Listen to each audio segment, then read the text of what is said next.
I dag vil Leo og jeg læse min vejledning op til den gode opgave.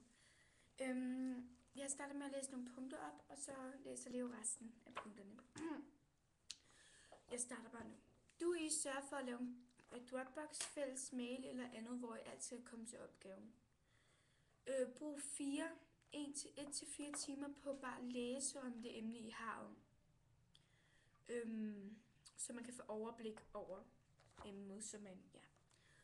Så synes jeg også, vi synes blandt andet også, at man skal snakke om hvad emnet, og man skal snakke idéer sammen og sådan noget.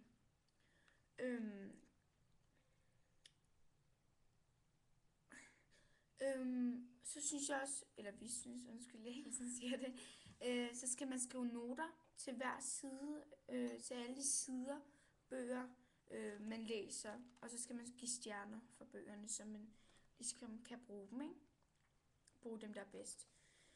Så synes jeg, at man skal lave en problemformulering sammen, hvis man er i gruppe, fordi at alle skal være med jo. Og så laver man... Nej, undskyld, det er dig. Ja, så er det mig.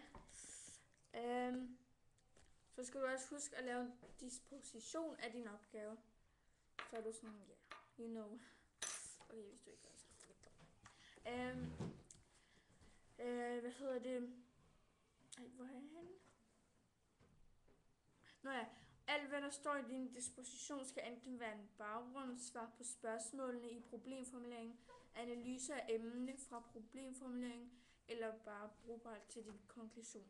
Det er meget vigtigt. Når du skriver, tager du noter til dine kilder.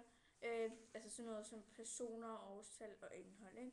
Og hvis du er i en gruppe, så snakker I hver dag om, hvad der egentlig har lavet, sådan, hvad I har noget at lave i dag, og I tjekker, om jeres aftale er overholdt. Så den sidste er bare lige for det. Den sidste er, du eller I sætter dig tid til at lave endelig reagering. Altså, det laves bedst sammen, kan man godt sige. Det synes jeg i hvert fald. Eller det synes vi to. Og så laver I en aftale om at mødes efter afslutning på projektet, hvor I til en varm kop kakao evaluerer jeres arbejde. Det er også rigtig godt at have noget hygge. Den løbende evaluering er individuel, da det er du, der... Okay. Ja, den sidste, den lignende. Den løbende evaluering er individuel. Det er der, du evaluerer din egen og din gruppemedlems indsats, samt den faglige udbytte. Så, ja, det vil så sige, at man snakker om, hvor meget folk har arbejdet, når man er færdig. Vi sidder sammen, efter vi har lavet den opgave, og så synes jeg, man skal snakke om, hvordan man har arbejdet, om jeg har lavet nok, eller om Leo har lavet nok, eller om vi bare har lavet rigtig meget, hvordan vi kunne gøre det bedre næste gang, og hvor langt vi er nået. Ja.